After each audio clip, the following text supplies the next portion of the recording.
Hello and welcome to the 10 o'clock edition of the UBC News Tonight. My name is Wadulo Mark Arnold and it's going to be an hours-long bulletin. So do sit tight, and without further ado, this is the UBC News Tonight. The Vice President, Major Retired Jessica Alupo, has commissioned 1,560 patriots in Katakwi District. The patriots were drawn from secondary schools and vocational training institutions within Katakwi District. She stressed that the four principles of the NRM government, which call for nationalism, Pan-Africanism, democracy, and socio-economic transformation. To alleviate them out of poverty, she called upon the patriots to focus on wealth creation through commercial agriculture, information and communication technology, and industrialization.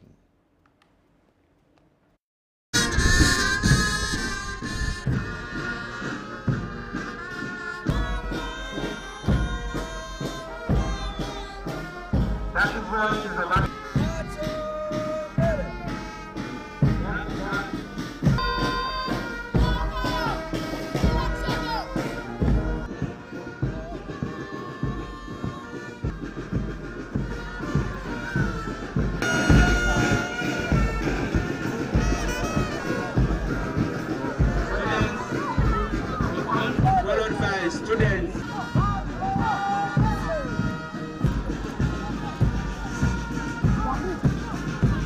Then we have Student Ivan, the current commander. Then we also have Apio Patricia from Apis High School. I thank you, the Patriots, for choosing to join the patriotism clubs in your respective schools. The patriotism is the idea which His Excellency the President conceived in 2009. And I urge you to use the knowledge and skills that you have acquired through this training to enhance the resourcefulness amongst yourselves and within your schools. Now, we expect you to be free of alcohol. You should not be thinking of any type of alcohol at your age, because alcohol ruins your health, but also diverts you from your intended goals and objectives. With this training of patriotism, we expect you now to live responsible lives. Avoid promiscuity, because from there you tap diseases like HIV/AIDS and other STIs. At this stage now, we expect you to be exemplary, even with the way you walk in school should be an example to others. The way you dress should be an example to others. And most importantly, your actions. We expect you to be God-fearing. Uganda motto is for God and my country. But also we expect you to be very hardworking and disciplined and patriots full of humility and responsibility with the correct mindset at all times. You are the people now who will be shining stars in your schools, guiding every peer of yours to ensure that they solve problems through dialogue. Avoid strikes at all costs. Or even when you are out of school, avoid demonstrations at all costs, because they are very counterproductive to the environment. They are very destructive and time-consuming. Please, being students, take care of yourself. Make sure that you are very clean. The clothes you wear, the way you bathe, the way you brush your teeth, and each and everything regarding to environment where you are staying. The diseases will not catch you. Lastly, the community service. Tell them as a leader what you have learned. It has taught you to be future leaders. please embrace this immediately after your education. Know that you are going to be leader. What we are witnessing today here is love for the country. When you finish the country, you go to the region and Africa at large. Particularly, President Museveni is the one who initiated it in 2009, having seen its importance, but Mama, you have been there for us, promoting it, especially in the Katakwi and even in the Tesa at large. Because last month, I saw you in the Soroti passing out 10,000 students in the Soroti city.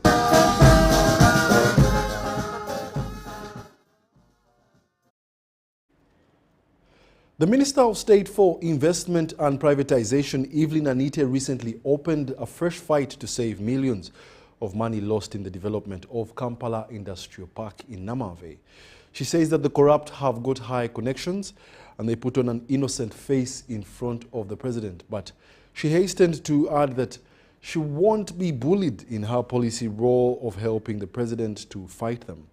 Minister Anita is displeased with the payment disguised as honoraria to selected UIA staff, including the Director General. According to the UIA officials, the payment was part of the UIA human resource procedure. My personal conviction has been because everywhere in the community where I have been moving to mobilize for my party, NRM, I get the sense from the population that we have let them down, especially in the areas of just looking on the corrupt, stealing or robbing our country. The Minister of State for Investment and Privatization, Anita, has shared her thoughts how the corrupt syndicate to succeed in government. You said that the corrupt easily access the president. Because they are dressed, they're wolves in the sheep clothing. So he wouldn't know. They just arrive and approach him, and they wear this innocent face, and then by the time they reach him, they say, you know what? Actually, Honorable Anita is not fighting me because I stole money. She's fighting me because she doesn't like the other person you brought.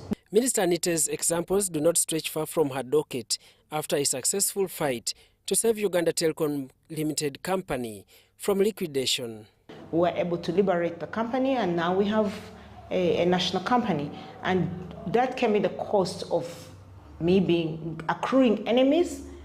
I mean, I accrued very many enemies and lost some of my friends. Were the threats within government or? Of course, the ones who are doing all these things are within government. I told you the opposition is not outside government, it is within government. The recent loan acquired for the Kampala Industrial Development Plan project at Namave sparked another controversy after part of the funds were shared by a section of the UIA staffs under an arrangement of honoraria payment. At least 500 million found its way to the accounts of selected UIA staff. It is not true that the money that is being paid is a loan for construction of the infrastructure project. It is that the loan has two components.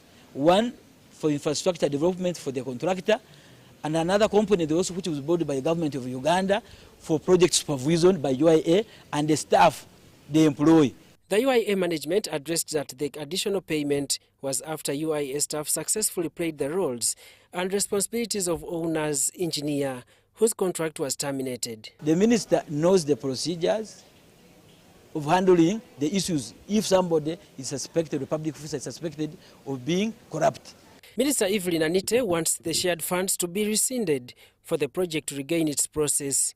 Also, the strategy that UIA officials saved Uganda about 5.9 billion shillings from the would-be cost of their performance by external service provider is an excuse for taking the money. So the corrupt will run around and defend themselves. You see, I actually took it, I saved this, I saved that. The question is, ask them a simple question. Go to Namave. Say, this project started in 2019. We're in 2024. Why haven't you finished? It's supposed to be 5 years. Why are you still at 50%? The board has not written to us as UIA staff and to say that we are supposed that there was a mistake or an error. We paid this money in error. The UIA management says that the honoraria was paid in accordance to the UIA internal policies and procedures for work. In the UIA HR manual, a honoraria is defined as an allowance payable when UIA wants a particular piece of work to be carried out by an employee within a specified period, which 1. is extremely important to UIA, 2.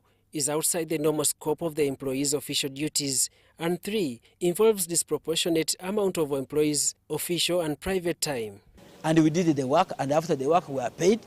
3, in the budget for 2023, where this money was paid, where it was approved by the board, and in that budget, honoraria for support staff from UIA is provided for. In 2019, Government of Uganda secured a loan from the UKEF Financing Facility and Commercial Facility of euros 215 billion 65,212.41 for the Kampala Industrial Development Plan project. 5 years later, the project is below average performance. And so some people tell me, Anita, but this is small money. Don't talk about the small money. And I tell them, no, small or big, it's bit by bit makes a bundle. If they steal, every thief, my belief is that they started by stealing their mother's sugar. Minister Anita decries threats as she executes her job. Because even the one who would want to take my life will also go. So the control of my life is only God. Daniel Mugoya, Gloria Gwitabinji, UBC News. Now, schools in Uganda have joined the world to celebrate the International Swahili Day at Seta High School Green Campus, where teachers appealed to government to implement the teaching of Swahili starting from lower primary. It was a moment to test communication in a language that will unite at least 80% of East Africa. Kiswahili is a widely spoken language that would ease communication among the people at least in 7 states. So this was the International Swahili Day celebration at Seta High School Green Campus in Mukono. The event was characterized by songs, music, dance and drama to showcase the Swahili cultural diversity.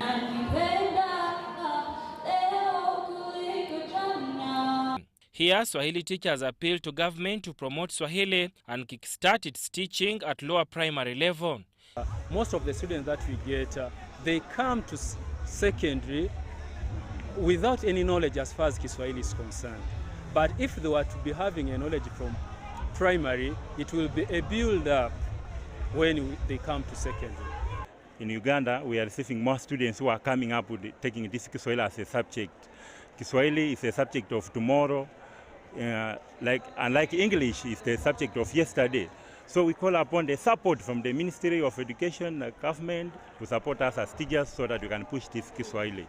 Kiswahili is the second official language of Uganda and widely spoken in the East African community, with at least 100 million speakers in Africa.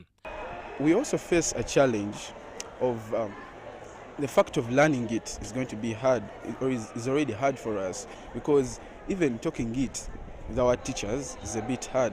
As we speak, the students think that me teaching them Kiswahili, they should be taught in English.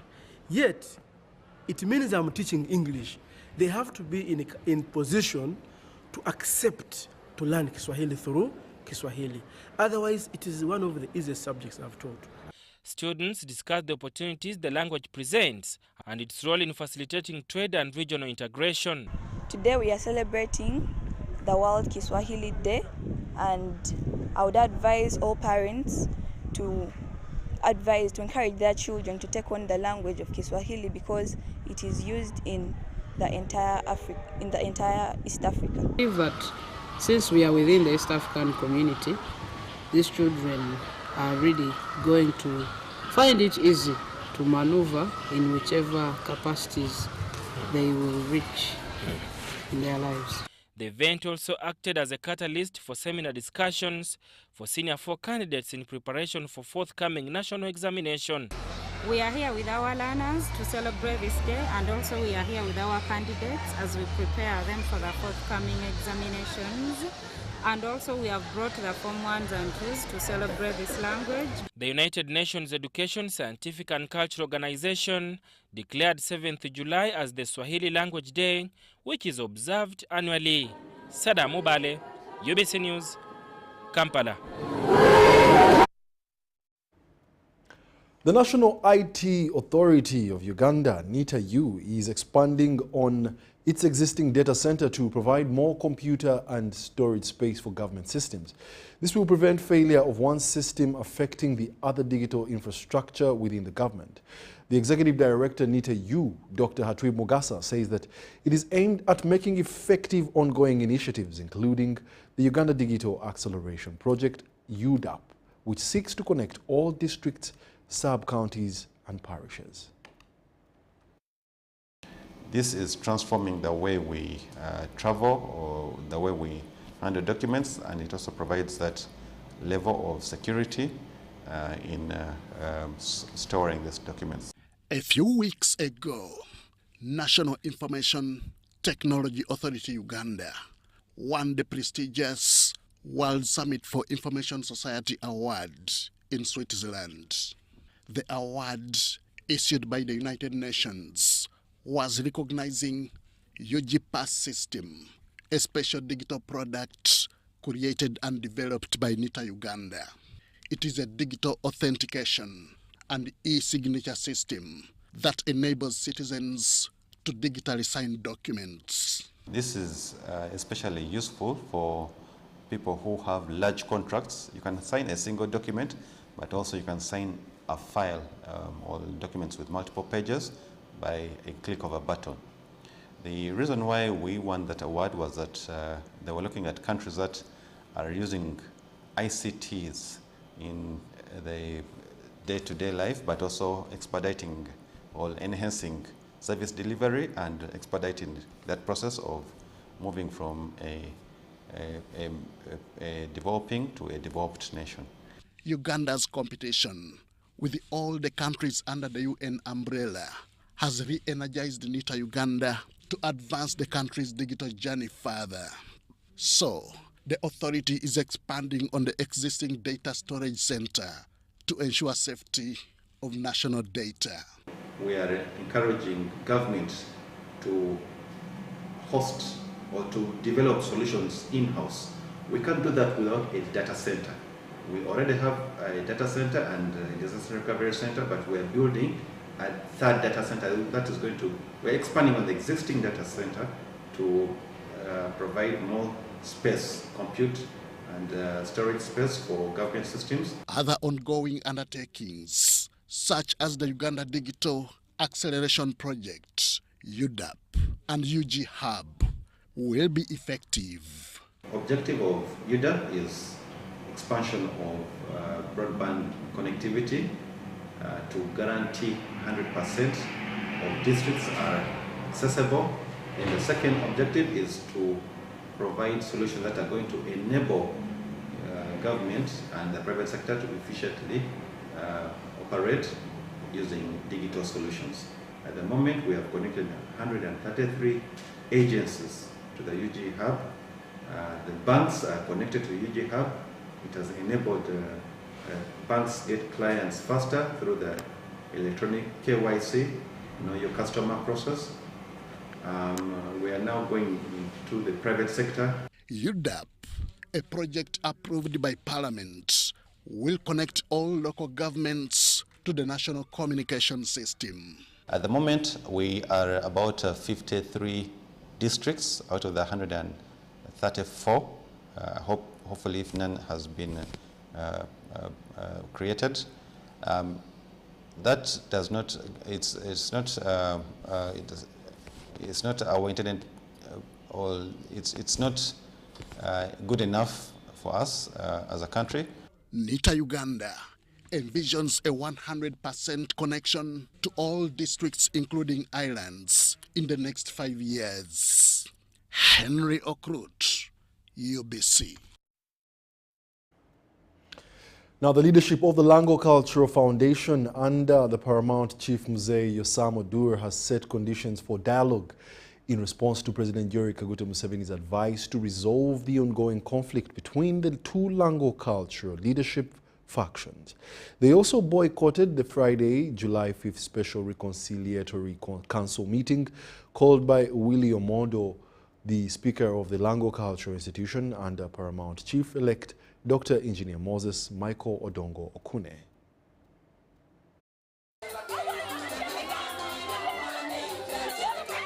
On Saturday, the Owitong subscribing to the Lango Cultural Foundation accompanied Frederick Ogwaloye, the Owitong of Inomo clan in Boke Ward, Lira City West Division, during his Meet the People tour.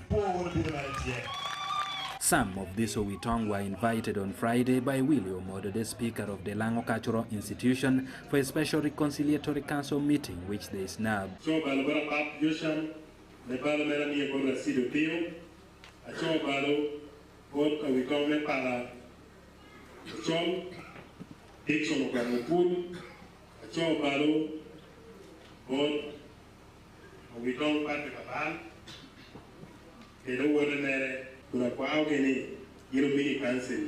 Ambassador Dixon Ogwangokul, the Minister for Foreign Affairs and also the chief of the Palochol clan, claims not to respect an illegal entity. They even confessed before the president that they have abrogated all laws of Lango Cultural Foundation and they're operating without the law.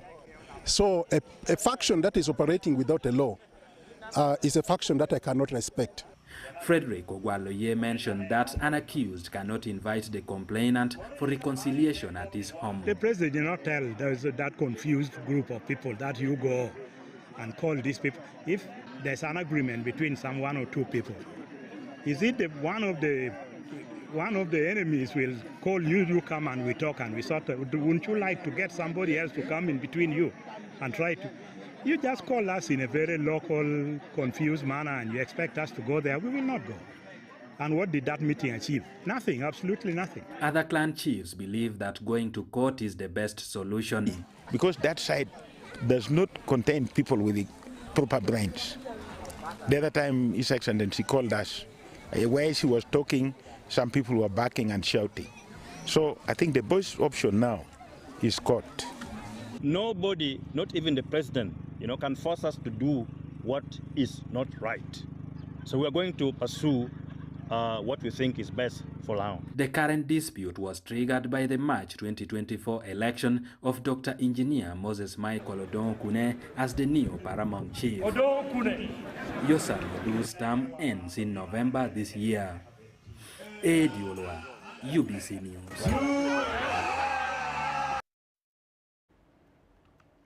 Now, the population pressure has continued to increase, with opting for exploitation for the environment as a source of survival.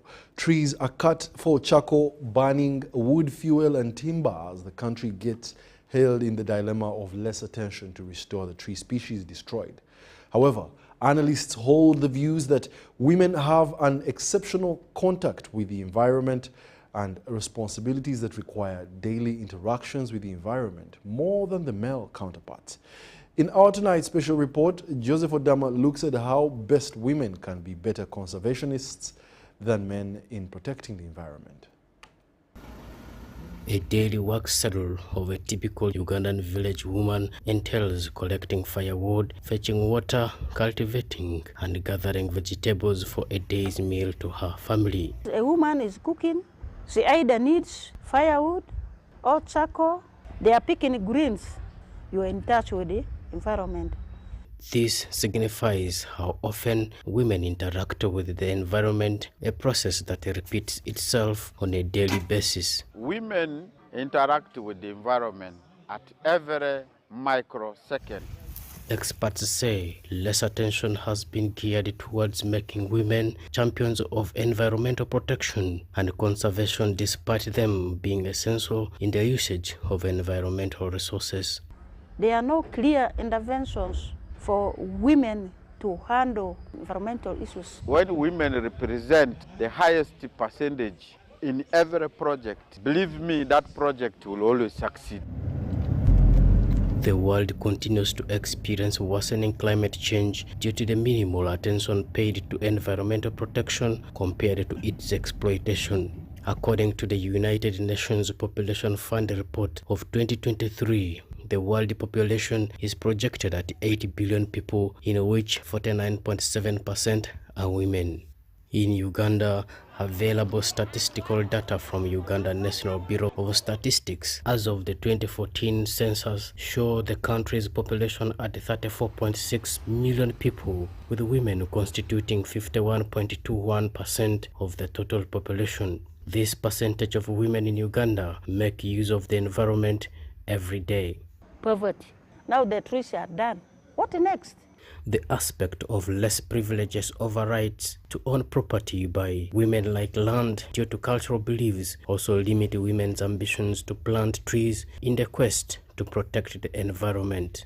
If seedlings are given to women, on whose land is this woman going to plant the seedlings? Unless the woman is like me, a woman who is empowered, you have access to use the land, but you don't have decision making. Women are very important. They should own land so that they can do restoration. Shamim Aikoro, a resident in Terego district, holds the view that women's ideas on environmental protection at family levels has largely been ignored by men. Women are not considered in the plantation of the trees because men see women just like children. They don't take their ideas in consideration, and that they are not owning land, and so on and so forth. Support women such that also they will not suffer in getting some the firewoods. In West Nile, Terego and Yumbe districts are hosting communities to many of the refugees whose impact on the environment has manifested into adverse impact of climate change. The environment is totally depleted in the settlement areas, and the livelihood is very hard, and you even find some refugees burning charcoal. Where do they get the trees for burning charcoal? The locals are selling to the refugees. With the interventions from the government of Uganda plus partners, we have planted a number of trees. But what do refugee women say about their roles in protecting the environment? She knows that this thing is very important. She will take care of that. Let government bring for us small trees, even let him give for us chance to teach us. Cephas Aikobwa, the Terego District Natural Resources Officer, recognizes critical roles women can play in complying with tree planting. Before felling a tree, one like this, ideally you are supposed to plant 5.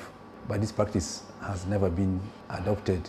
And because the women are the most using these products, we should have the awareness creation.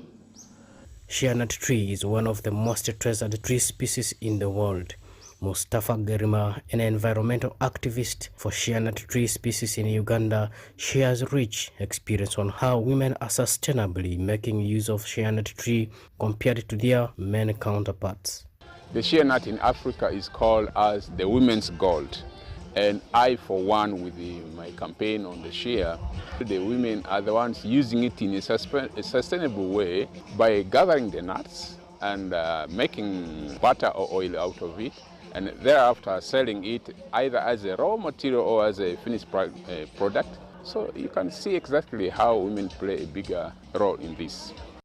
At a humanitarian perspective, what could be the mindset on women involvement while implementing environmental protection and livelihood projects? Immaculate Mukasa, the director of mentoring and empowerment for young women, MEMPRO, a feminist organization in Uganda, explains the possible impact when women are made to be the champions in the campaign for environmental protection. Already we know that what a woman knows is what she teaches her children. When you involve them in planting of trees or creating shades, they can reserve the time to do that, but also nurture what they have planted so that it grows and matures, and therefore our environment will be protected. Environmental protection and conservation are a critical role that everybody needs to play in mitigating the climate change. But who can better champion it is a question that has an answer by empowering women to be in the forefront of the cause. Joseph Onama, UBC News. And furthermore, in Uganda, the educational landscape for visually impaired learners presents significant challenges, where about 2.5 million children with disabilities are having this ailment. Now in Iganga, at Bishop Wills Demonstration School, the visually impaired learners compete with the able bodies.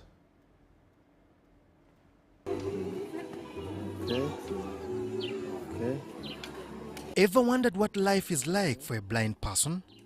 Meet Kerry Inensiko, a pupil at Bishop Wills Demonstration School in Iganga. Unlike other children, Inensiko was born blind. His father too is visually impaired, showing that blindness can be inherited. And despite attending the same school as able-bodied learners, Inensiko and his visually impaired classmates struggle to keep up with the pace of lessons and participate in practical activities. At this school, 49 students are completely blind and rely on their other senses to follow lessons. I was facing a challenge within when I'm here. Now, like landslides, I can't explain. 17 of them will be sitting for their primary living examinations this year, but they often feel left out during the learning process. However, there is hope on the horizon. The Uganda Communications Commission, through its Innovation Hub, is making strides to assist children with sight problems. Suzy Harvesting Company has developed a groundbreaking mobile app called the Blind Assistant. We do digital literacy training. In this, we teach the learners, their parents and teachers on how to use the smartphones and other digital devices. Then we equip them with smartphones containing this application and other assistive technologies. In this, we enable learners to live an independent life so that they can thrive socially and academically.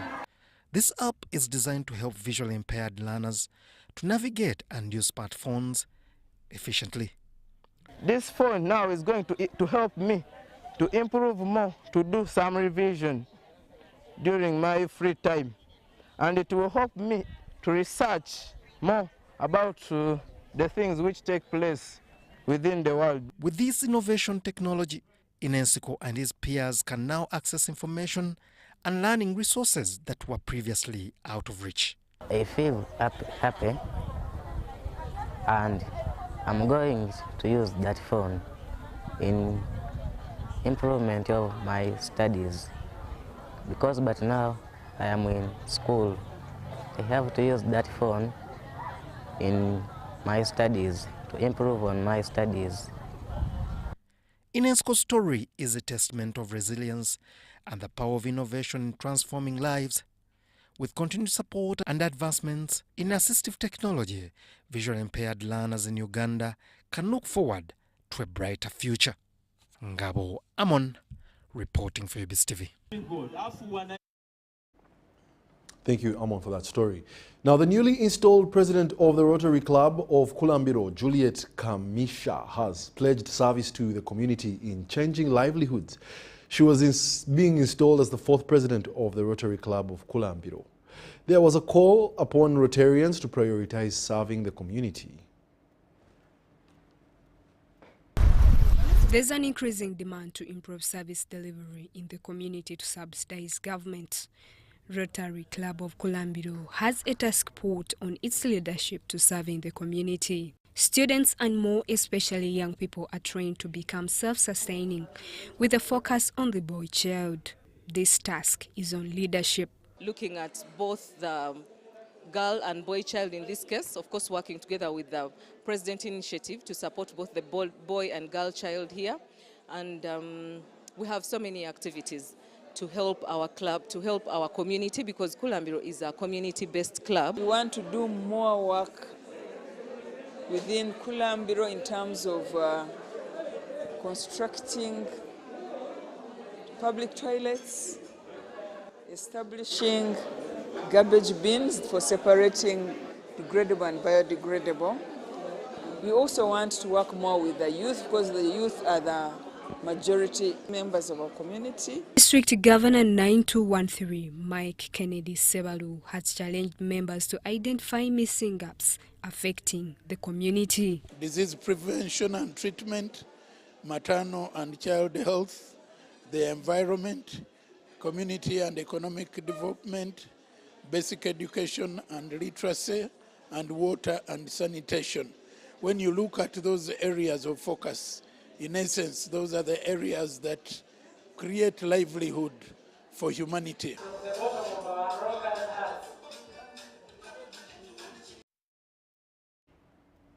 Over 150 have received free eye surgeries organized by the Overseas Pakistan Global Foundation Africa at the Free Eye Hospital in Ntinda.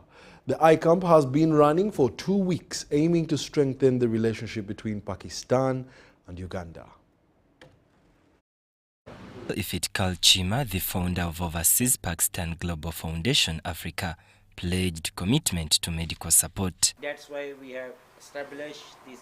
So the health facility, about the ambulances, about the eyes, we are providing, we're bringing our overseas Pakistani surgeons from UK, from Pakistan. He says over the past 5 years, more than 5,600 Ugandans have benefited.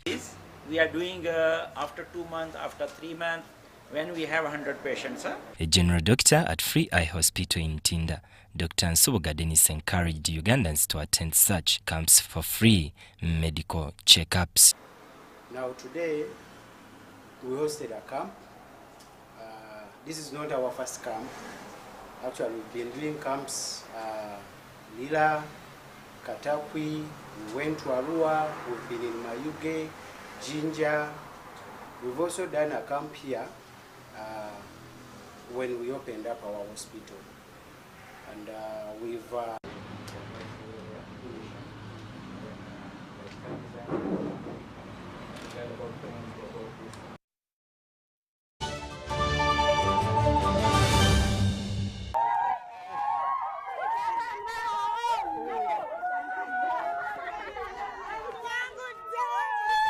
amanya gange nze Namutebi Sharon nga nkolera wano wennyini Saka Kirombe oba Makindye.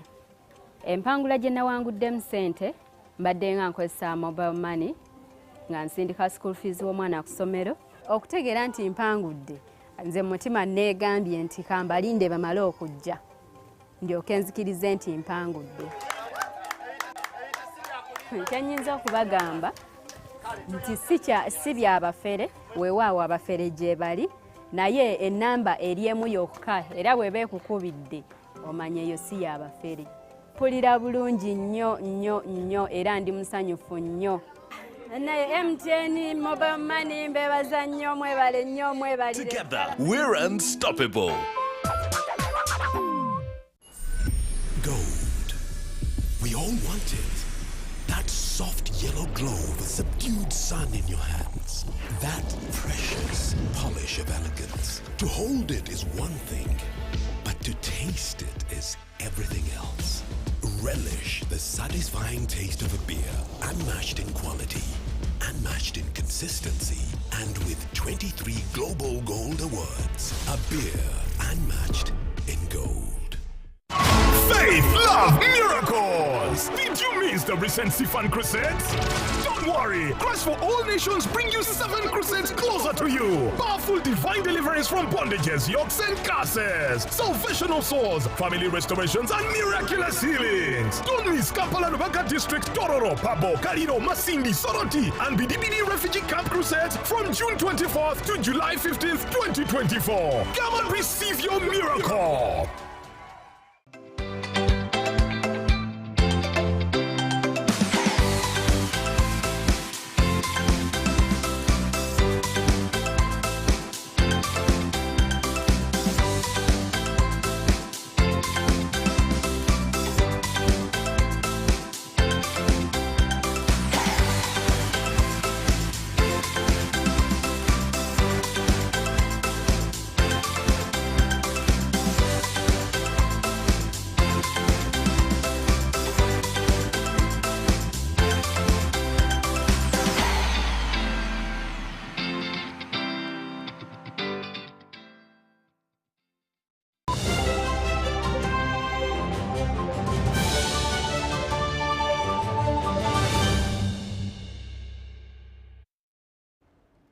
Welcome back. You're still watching the UBC News Tonight. Government has been applauded for its efforts towards rejuvenating Uganda technical colleges.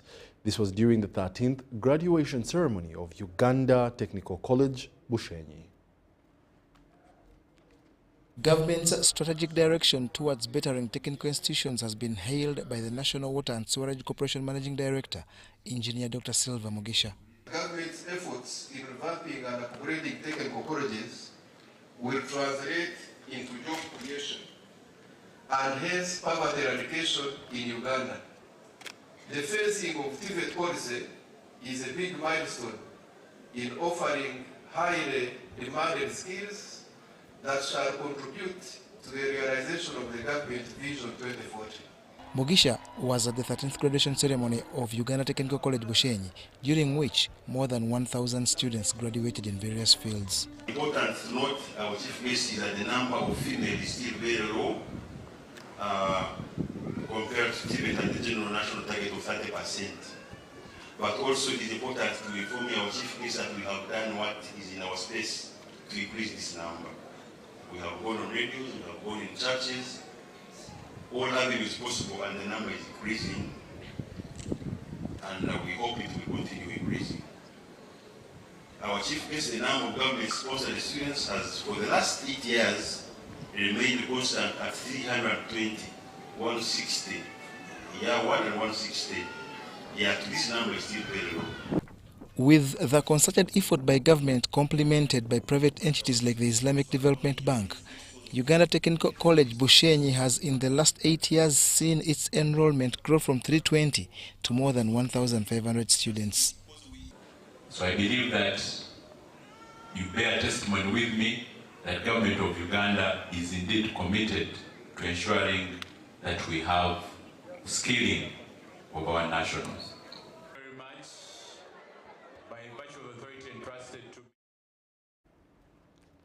The director, Uganda National Cultural Center, Francis Ojede, has recommended performing arts to parents as a source of revenue. We have more details on this report.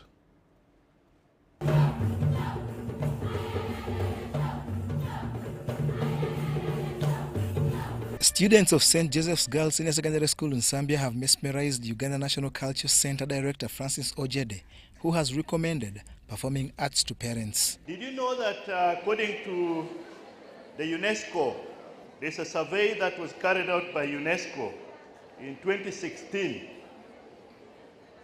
and the survey revealed that art and culture employs 380,000 people directly. 380,000 people directly in Uganda, and that's a big number. But then the statistics reveals that the indirect employment out of this is in millions. So you can see there are so many opportunities in this area. Did you also know that art and culture is the second most interlinked industry in Uganda, meaning that it links with almost every other industry? And I encourage the girls to continue with it. I encourage the parents to support their children to do this. This was during the school's Music, Dance and Drama in the House Culture Festival. It feels very entertaining for me as a person that I've done this despite the busy schedule of being a student. This Music, Dance and Drama Festival augurs well with the new lower secondary school curriculum, which emphasizes skills development. School has had the first ever MDD. Because of the new curriculum, we felt that really we have to train and nurture the talents. And the students of lower classes, they have really participated very well. Though everybody was a part of it. It has been a very big inspiration, and we think we shall carry it on. Because we build togetherness and working together, coordination, and they find out themselves what they are able to do. The students partook of set pieces poetry, contemporary dance, plays, and traditional folk songs and dances.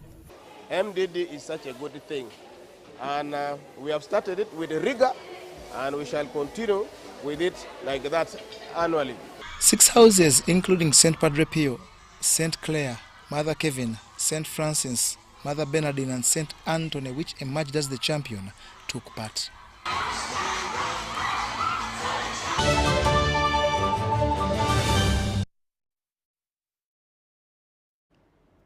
And in the world of sports, Namiryango College's annual Sports Day was celebrated, and one of the prowesses and powerful community spirit was exhibited.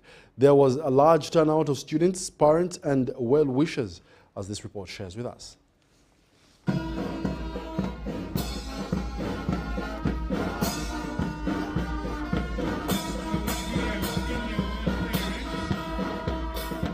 We're lucky that we have a lot of space for sports. So we have very many games. We are competing in as many as 13 games. And this has been done over the last 1.5 months. Today is the climax of the sporting events we have been having. Namiryango College has held its annual Sports Day in an event which was a vibrant celebration of powerfulness and community spirit, with a large turnout from students, parents, and well-wishers. The headmaster, Constantine Impuga, emphasized the importance of physical education in fostering teamwork, discipline, and resilience among students. He praised the participants for their dedication and hard work in preparing for the house competition and encouraged everyone to work hard to be the best. One of the things we do as Namiryango College, we teach an all-round person. And this we do by training the heart, the head, and the hands. Today we are specifically on the hands. Parents were actively involved, cheering on their children and participating in some of the day's activities. Their presence added to the festive atmosphere and highlighted the strong support system that the college enjoys. I think they can be given a bursary as a way of appreciation, would be half bursary, to also help motivate other students to join sport, because it's a very fulfilling act for especially young people. There are dreams that come out of there as they grow. They get to benefit in many ways. The students showcased their talent across various sports that included soccer, basketball, athletics, and volleyball. Activities have moved on well. We had inter-house competitions, 14 houses competed, and the victor, as it has been mentioned, will be given a ball. This day has been really good. Yes, and then we are on high jump. Every house, especially around the community, and help my house. Some houses, the participants are not. The highlight of the day was the inter-house competition, where different houses that included Bellington, Rensik, Maki, Charles Wanga, Doyle, Kapling, Mukasa, Kiwanuka, Hanlon, and Keipers competed for the Sports Day trophy. The competition was fierce, but in the end, it was the spirit of sportsmanship and the joy of participation that stood out. Overall, the Sports Day was a resounding success, leaving everyone looking forward to the next competition.